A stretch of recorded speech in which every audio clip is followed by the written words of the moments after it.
Hey there, welcome to our deep dive into the unexpected power of less. We're going to be exploring Leidy Klotz's book, Subtract, the Untapped Science of Less.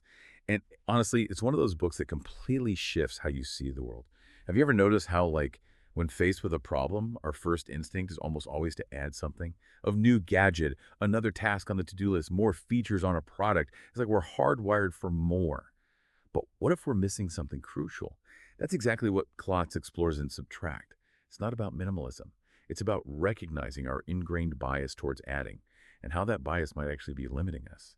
Klotz actually stumbled upon this whole idea through a pretty relatable experience, building a Lego bridge with his 3-year-old son. The supports for the bridge were uneven, and Klotz, like most of us would, automatically reach for another Lego block to add to the shorter tower. But his son, in a moment of pure 3-year-old genius, simply removed a block from the taller tower. Bam, problem solved, and way more efficiently. It's fascinating how such a simple observation can spark groundbreaking research. Klotz took this Lego bridge challenge to his university lab, and guess what? Adults consistently added blocks to the shorter tower, just like he did. What's even more interesting is that when he interviewed these adults, they often struggled to explain why they chose to add. It wasn't a conscious decision, it was almost an automatic response. Okay, but why are we so stuck on adding? Is it just because it's easier to see what's missing and try to fill that gap? That's part of it, but there's a deeper cognitive mechanism at play here, something called mental accessibility.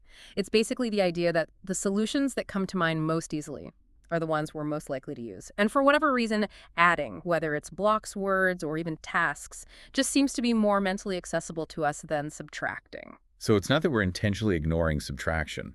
It's that our brains are kind of wired to overlook it. Exactly. And what's remarkable is how pervasive this subtraction neglect is. Klotz's research showed that people were 3 times more likely to add notes to a musical loop than to remove any, even when subtracting notes would have been a simpler and more elegant solution. The same pattern emerged when people were asked to improve written passages. Adding words was the go-to move, even if removing words would have made the writing more concise and impactful. Wow. I'm starting to see this everywhere now. It's like that saying, when all you have is a hammer, everything looks like a nail. But in this case, the hammer is adding.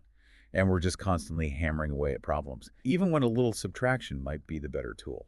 And what's really eye-opening is how this bias plays out beyond these kind of contained experiments. Klotz looks at real-world examples where people did choose subtraction, and the results are pretty mind-blowing. Yeah, the story about Sue Bierman and the Embarcadero Freeway in San Francisco is a great example.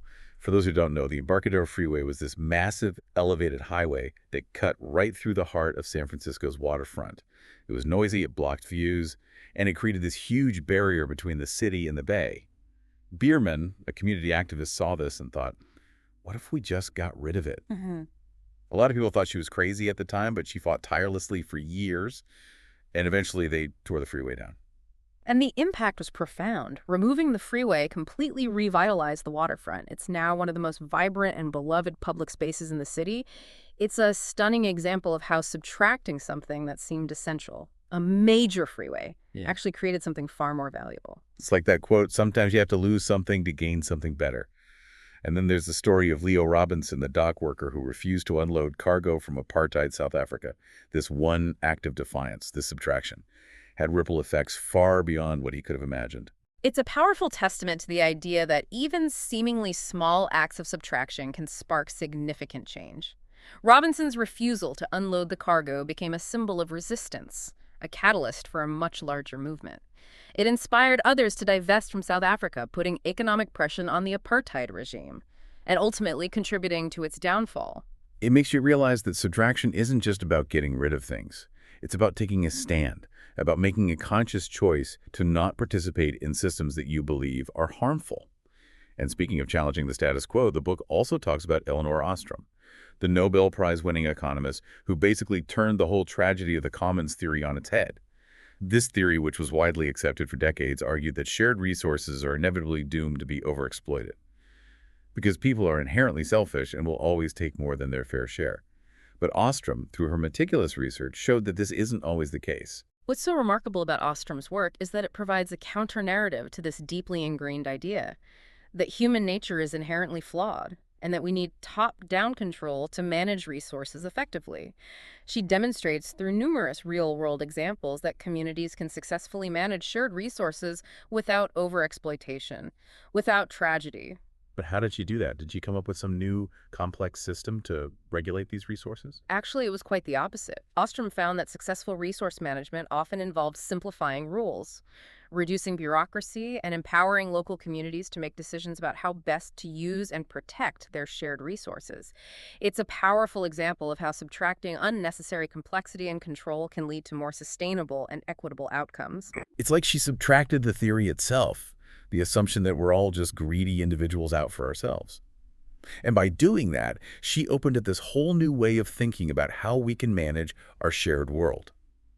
So we've seen how subtracting a freeway can revitalize a city, how subtracting participation in an unjust system can spark a movement, and how subtracting a flawed theory can lead to a more hopeful vision of the future. It's pretty amazing, right? Makes you wonder why we're so obsessed with adding in the first place. That's a great question, and it's one that Klotz explores in depth. He argues that our cultural fascination with more is deeply rooted in our history, our architecture, and even our economic systems.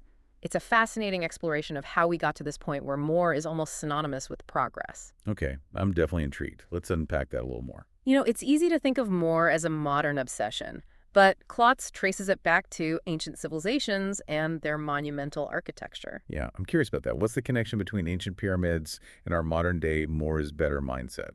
Think about structures like Göbekli Tepe Stonehenge, the Egyptian pyramids. These weren't just buildings, they were feats of engineering, requiring immense collaboration and ingenuity. And they weren't just functional, they were symbols of power, of shared beliefs, of reaching for something beyond the everyday. So the act of adding, of creating these massive structures, became intertwined with a sense of progressive achievement. Exactly. And as civilizations advanced, this connection between adding and progress only intensified. The Roman Colosseum, for example, wasn't just a place for entertainment. It was a symbol of Roman power and engineering prowess, a way of saying, look what we can build, look how far we've come. It's almost like these monumental structures became a physical manifestation of the adding mindset, a way of showcasing a society's capacity for growth and innovation. And that mindset has continued to shape our understanding of progress throughout history. Even in the modern era, the construction of skyscrapers, bridges, and other massive infrastructure projects is often seen as a sign of economic growth and societal advancement. But at some point, this drive for more started to take on a more economic dimension, right? That's where the whole modern gospel of adding comes in. Yeah, in the mid-20th century, economic growth became the metric for progress. Think about Harry Truman's 1949 inaugural address, where he explicitly linked increased production with prosperity and world peace. It's like more shifted from building physical structures to building economies, to producing and consuming more goods and services. Right, and this idea was heavily influenced by economists like Adam Smith and John Maynard Keynes, who argued that economic growth was essential for improving living standards and reducing poverty. And to be fair, this growth-focused mindset did lead to some positive outcomes. Life expectancy increased, literacy rates went up, and technological advancements improved the lives of millions. But as we've been discussing, there's a flip side to this relentless pursuit of more. And it's a flip side that's becoming increasingly difficult to ignore. We're living in the Anthropocene, the age where human activity is the dominant force shaping the planet. And a lot of that activity has been about adding carbon to the atmosphere, adding plastic to the oceans, adding strain to ecosystems. And that brings us to a critical question. Can we subtract our way out of the problems created by adding? Can we shift from a mindset of relentless growth to one that embraces limits, that recognizes the power of less? That's a big question. But the book does offer some glimmers of hope, some real-world examples of how subtraction can help us address some of these challenges right. Absolutely. Take Costa Rica, for example. They've set this ambitious goal of become carbon neutral. And they're making significant progress by doing things like taxing fossil fuels, investing heavily in renewable energy, and restoring forests. So it's not just about adding renewable energy, it's also about subtracting our reliance on fossil fuels. It's about making a conscious choice to move away from systems that are harmful. Right. And it's not just about climate change. The book also highlights the work of the Resilience Project, a group of scientists who studied how systems adapt and transform in the face of change. And their research found that subtracting complexity can actually make systems more resilient. Exactly. They found that simplifying systems, reducing unnecessary interdependencies, and streamlining processes can help systems better withstand shocks and adapt to changing conditions. Think about it. A system with fewer moving parts is less likely to break down when something goes wrong. It's like that saying, less is more. But in this case, less might actually be more resilient, more sustainable, and ultimately more beneficial in the long run. So we've got a nation subtracting fossil fuels and scientists demonstrating the power of subtracting complexity. It's starting to feel like there's a real case for subtraction as a force for positive change. But how do we actually put this into practice? How do we move beyond just talking about subtraction and actually start applying it in our own lives? Well, Klotz provides a handy tool for that, something he calls the less list. It's basically a four-step checklist for effective subtraction, a way to make this somewhat abstract concept more concrete and actionable. Okay, I'm all ears. Walk us through the less list. The first step is simply to see the existing. It's about taking a step back and really looking at the situation, the system, the problem you're trying to solve. What are the components, the relationships, the underlying assumptions? It's about understanding the full picture before you start making changes. It sounds obvious, but I guess we often jump into problem-solving mode without really taking the time to fully grasp the situation. Exactly. And that's where the second step comes in. Consider subtracting. Once you have a clear understanding of the existing situation, ask yourself, what could I take away to improve this? What's not essential? What might actually be hindering progress? So it's about shifting our default from what can I add, Yeah. what can I subtract. Precisely. And this can be surprisingly difficult because our brains are so wired for adding. But the more we practice considering subtraction, the more it becomes a natural part of our problem-solving toolkit. Okay, so we've seen the existing and considered subtracting. What's next? The third step is to persist to noticeable less. This recognizes that the absence of something can be hard to see. So you need to make the subtraction obvious. If you're decluttering your home, for example, don't just shove things in a closet, get rid of them completely. If you're simplifying a process at work, make sure everyone understands what's been removed and why. So it's about making the subtraction tangible, about highlighting the positive space created by removing something. Exactly. And the final step is to reuse your subtractions. This is about thinking creatively about how what you've removed can be repurposed, recycled, or reinvested. If you've decluttered your home, can you donate those items to a charity? If you've removed a step from a process at work, can you use the time saved to focus on more strategic tasks? It's like turning subtraction into a double win. You get the benefits of removing something that wasn't serving you, and D, you find a way to use that subtraction to create something new or better. Okay, this less list is starting to make subtraction feel a lot more practical and approachable. But so far, we've mostly been talking about subtracting physical things. Freeways, clutter steps in a process. Does this concept of subtraction apply to less tangible things as well? Like, can we subtract information? That's a great question. And it leads us into one of the most intriguing aspects of Klotz's work, applying subtraction to the realm of information and knowledge. I feel like we've all experienced this in the digital age. Information overload is a real thing. We're constantly bombarded with news, social media updates, emails, articles. It's like drinking from a fire hose. And it's not just the quantity of information, it's the speed at which it's coming at us. It's this constant state of hyperstimulation and can be incredibly draining. I know I've definitely felt that sense of overwhelm, like my brain is just fried from trying to process too much information.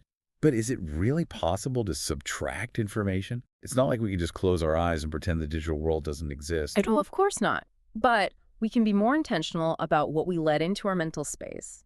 Think about it this way.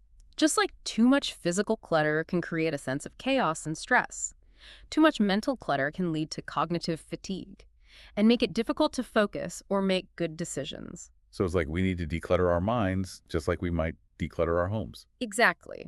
And just like with physical clutter, the first step is to become aware of what's there. What are your information habits? How much time do you spend scrolling through social media feeds? How many news sources do you follow? Are you constantly checking email? Once you've identified those habits, you can start to think about which ones might be worth subtracting, or at least reducing. Maybe you could set limits on your social media use. Yeah. Unsubscribe from email newsletters you never read. Or be more selective about the news you consume. It's about recognizing that you have a choice in what you allow into your mental space. You don't have to passively consume everything that's thrown at you. It's about being discerning about choosing quality over quantity. Exactly. And it's not just about reducing the amount of information we take in, it's also about changing how we engage with information. Earlier you mentioned constructivism as a model for learning. Can you elaborate on that a bit more? Constructivism is a learning theory that emphasizes the active role of the learner in constructing knowledge. It's not about passively absorbing information. It's about interacting with the environment, experimenting, making mistakes, and drawing your own conclusions. So it's a more hands-on approach to learning. Yes, exactly. And one of the key insights of constructivism is that providing fewer resources can actually encourage deeper learning and more creative problem solving. That's counterintuitive. How does having less lead to more learning? Klotz talks about his son's preschool, where they intentionally have a limited number of toys. So instead of being overwhelmed with choices, the kids have to be more resourceful. Exactly. And instead of getting bored, they actually engage more deeply with the toys they do have. They collaborate more. They come up with more creative uses for the toys. And they develop a deeper understanding of how things work. It's like having fewer options forces them to think more deeply and make more of what they have. It makes you wonder if we could apply that same principle to our own learning. What if we deliberately limited our access to information, to external resources? It's a fascinating thought experiment. What if instead of immediately Googling every question, we try to figure things out on our own first? What if instead of relying on step-by-step instructions, we allowed ourselves to experiment, to make mistakes, to learn through trial and error? It might be messy and it might take longer, but I can see how it could lead to a more profound understanding. And it's not just about acquiring knowledge, it's about developing critical thinking skills. Yeah. About learning to evaluate information, about becoming more discerning consumers of knowledge. It's about taking ownership of our learning journey. Exactly. And it's about recognizing that subtraction in the realm of information, just like in the physical world, can be a powerful tool for creating space for something more meaningful, more insightful, more valuable.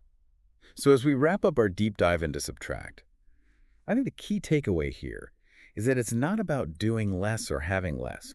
It's about being more intentional about what we choose to add to our lives and to our minds and what we choose to let go of.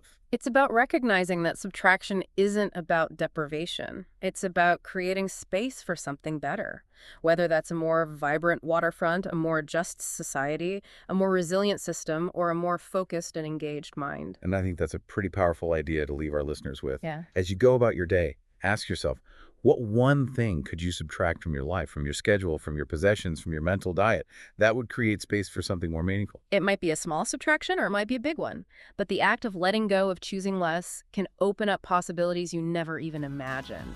Thanks for joining us on this deep dive into the surprising power of subtraction. Until next time, remember, sometimes less really is more.